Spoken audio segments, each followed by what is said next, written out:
Queens Councilwoman Vickie Paladino may be a Republican in a largely Democratic body, but she's intent on making sure her constituents' voices are heard loud and clear. So thank you for joining me today, but I think we need to talk about one of the hot-button issues that's facing the city today, which is Mayor Adams' plan to take the homeless off the streets and get them the mental health help that they need, whether they want to do it or not. How do you feel about it? I feel very strongly about it. I feel at this point in time, the city's reached crisis mode. It's an epidemic proportions, and moves need to be now taken in a direction where we mean business. Enough is enough with the strategy of, well, let's see if it works, let's try this, let's try that. We need to just start to plow ahead into the problem that we have with thought and consideration.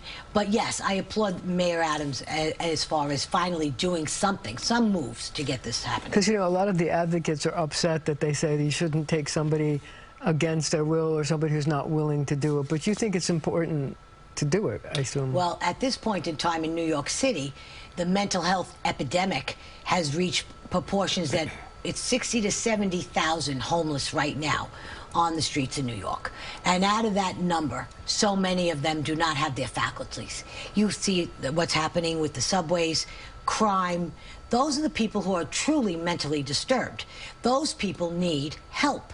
And we need to start getting them that help. And the first thing we could do, by protecting the New Yorkers who live here and want to come and visit Manhattan and do everything that they do, we need to remove these people, yes, and get them the help that they need, most definitely. But see, here's the issue. There's no beds.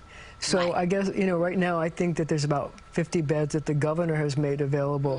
What is the city going to do? I mean, 50 to me seems like a drop in the bucket. It is a drop in the bucket. What are your thoughts? Okay, my thoughts are, we had, back in the day, you and I have been around a while, so we've seen this homeless crisis once before. This is not new.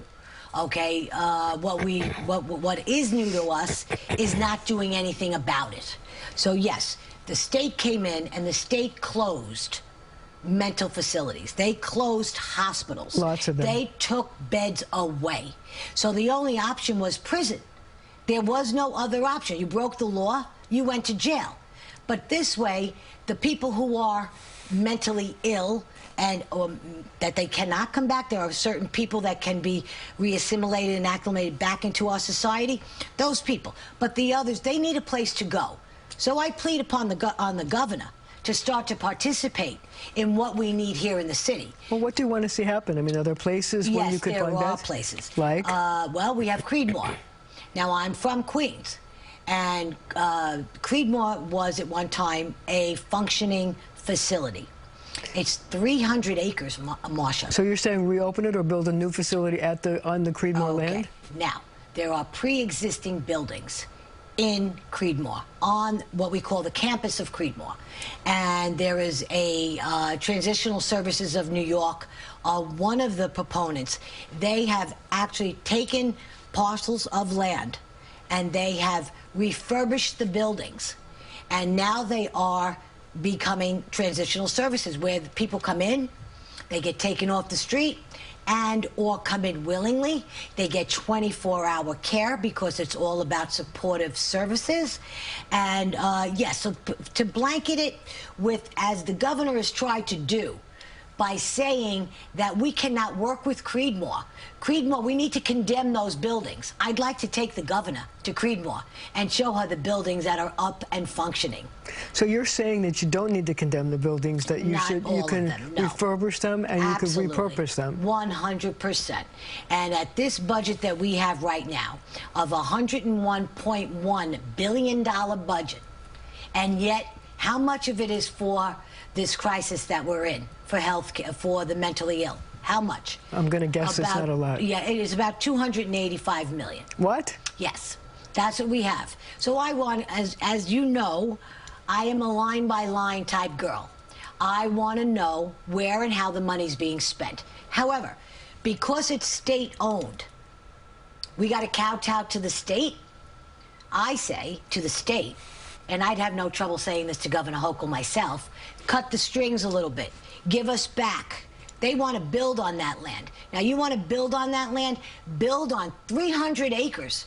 300 acres you want to build? That's fine, but build for what the city needs, not what the state wants. I don't want to see apartment buildings for the rich.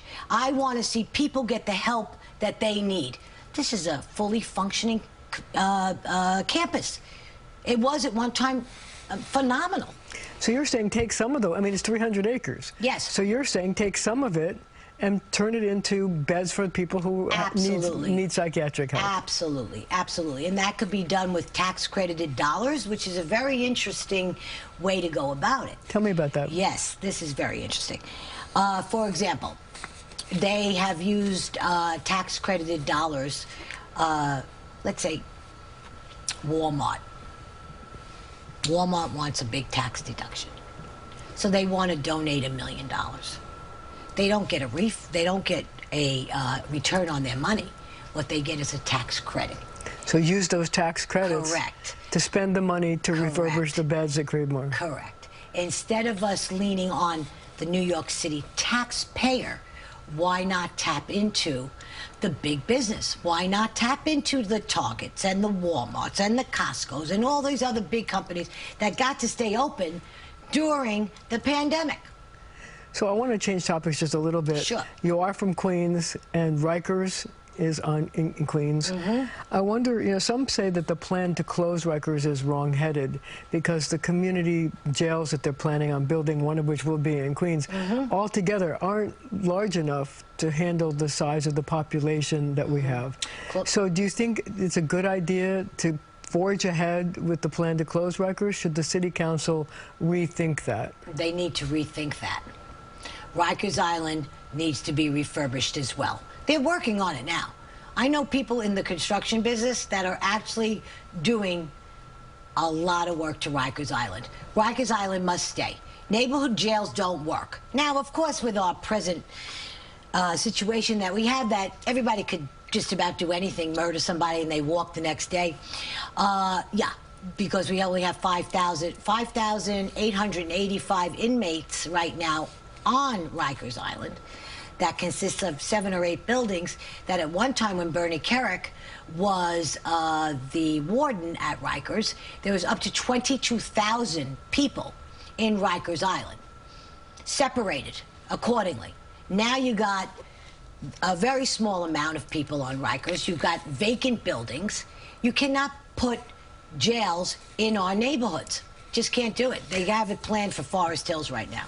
So what you're saying really is that the council should scrap all those community jails. It's going to be one in every borough except for Staten Island. Of course. And just refurbish, rebuild Rikers, make it a better facility. Absolutely. Nobody's it's not going to be a very popular idea in the council. Of course not. Nothing ever is.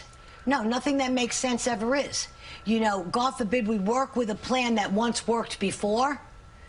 You know, when something has been proven and it worked back in the day, and now they scrap it because it's inhumane, it's this, it's that.